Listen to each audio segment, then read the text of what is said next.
starting with chapter 7. A good name is better than precious ointment, and the day of death better than the day of birth. It is better to go to the house of mourning than it is to go to the house of feasting. For this is the end of all mankind, and the living will lay it to heart. Sorrow is better than laughter, for by sadness of face the heart is made glad. The heart of the wise is in the house of mourning, but the heart of fools is in the house of mirth. It is better for a man to hear the rebuke of the wise than to hear the song of fools. For, as the crackling of thorns under a pot, so is the laughter of the fools. This also is vanity. Surely oppression drives the wise into madness, and a bribe corrupts the heart. Better is the end of a thing than its beginning, and the patient in spirit is better than the proud in spirit. Be not quick in your spirit to become angry, for anger lodges in the heart of fools. Say not, why were the former days better than these? For it is not from wisdom that you ask this. Wisdom is good with an inheritance, an advantage to those who see the sun. For the protection of wisdom is like the protection of money, and the advantage of knowledge is that wisdom preserves the life of him who has it. Consider the work of God. Who can make straight what he has made crooked? In the day of prosperity be joyful, and in the day of adversity consider God has made the one as well as the other, so that man may not find out anything that will be after him. In my vain life I have seen everything. There is a righteous man who perishes in his righteousness, and there is a wicked man who prolongs his life in his evil doing. Be not overly righteous, and do not make yourself too wise. Why should you destroy yourself? Be not overly wicked, neither be a fool. Why should you die before your time? It is good that you should take hold of this, and from that withhold not your hand. For the one who fears God shall come out from both of them. Wisdom gives strength to the wise man more than 10 rulers who are in a city. Surely there is not a righteous man on earth who does good and never sins. Do not take to heart all the things that people say, lest you hear your servant cursing you. Your heart knows that many times you yourself have cursed others. All this I have tested by wisdom. I said, I will be wise, but it was far off from me. That which has been is far off and deep, very deep. Who can find it out? I turned my heart to know and to search out and to seek wisdom and the scheme of things, and to know the wickedness of folly and the foolishness that is madness. And I find something more bitter than death, the woman whose heart is snares and nets, and whose hands are fetters. He who pleases God escapes her, but the sinner is taken by her. Behold, this is what I found, said the preacher, while adding one thing to another to find the scheme of things, which my soul has sought repeatedly, but I have not found.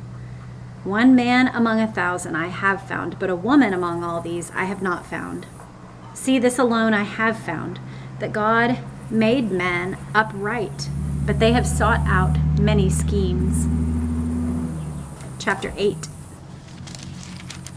Who is like the wise, and who knows the interpretation of a thing?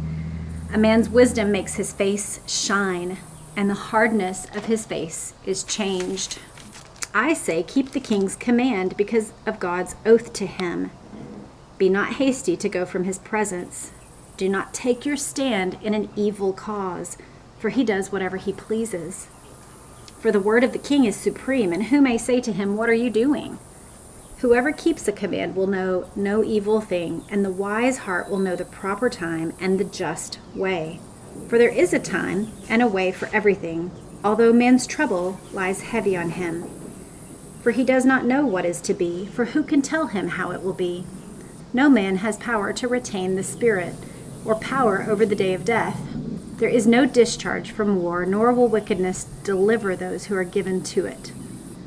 All this I observed while applying my heart to all that is done under the sun, when man had power over man to his hurt.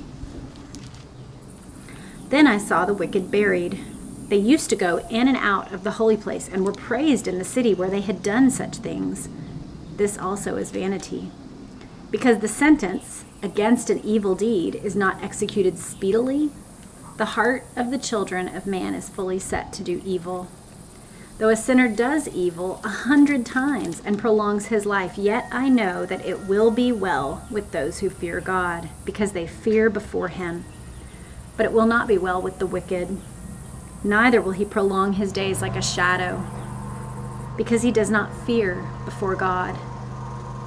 There is a vanity that takes place on earth, that there are righteous people to whom it happens according to the deeds of the wicked, and there are wicked people to whom it happens according to the deeds of the righteous. I said that this also is vanity. And I commend joy, for man has nothing better under the sun but to eat and drink and be joyful, for this will go with him in his toil through the days of his life that God has given him under the sun. When I applied my heart to know wisdom and to see the business that is done on earth, how neither day nor night do one's eyes see sleep, then I saw all the work of God, that man cannot find out the work that is done under the sun. However much man may toil in seeking, he will not find it out. Even though a wise man claims to know, he cannot find it out. Chapter 9. But all this I laid to heart, examining it all, how the righteous and the wise and their deeds are in the hand of God. Whether it is love or hate, man does not know. Both are before him. It is the same for all, since the same event happens to the righteous and the wicked, to the good and the evil, to the clean and the unclean, to him who sacrifices and him who does not sacrifice. As the good one is, so is the sinner, and he who swears is as he who shuns an oath. This is an evil in all that is done under the sun, that the same event happens to all. Also, the hearts of the children of man are full of evil, and madness is in their hearts while they live, and after that they go to the dead. But he who is joined with all the living has hope, for a living dog is better than a dead lion. For the living know that they will die, but the dead know nothing, and they have no more reward, for the memory of them is forgotten. Their love and their hate and their envy have already perished, and forever they have no more share in all that is done under the sun. Go, eat your bread with joy, and drink your wine with a merry heart, for God has already approved what you do. Let your garments be always white.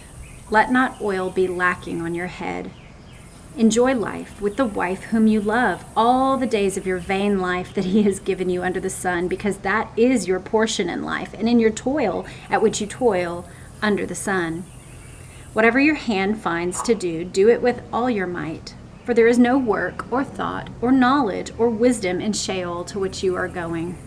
Again I saw that under the sun the race is not to the swift, nor the battle to the strong, nor bread to the wise, nor riches to the intelligent, nor favor to those with knowledge, but time and chance happen to them all. For man does not know his time, like fish that are taken in an evil net, and like birds that are caught in a snare. So the children of man are snared at an evil time when it suddenly falls upon them. I have also seen this example of wisdom under the sun, and it seemed great to me. There was a little city with few men in it, and a great king came against it and besieged it, building great siege works against it. But there was found in it a poor, wise man, and he, by his wisdom, delivered the city. Yet no one remembered that poor man. But I say that wisdom is better than might, though the poor man's wisdom is despised and his words are not heard. The words of the wise heard in quiet are better than the shouting of a ruler among fools.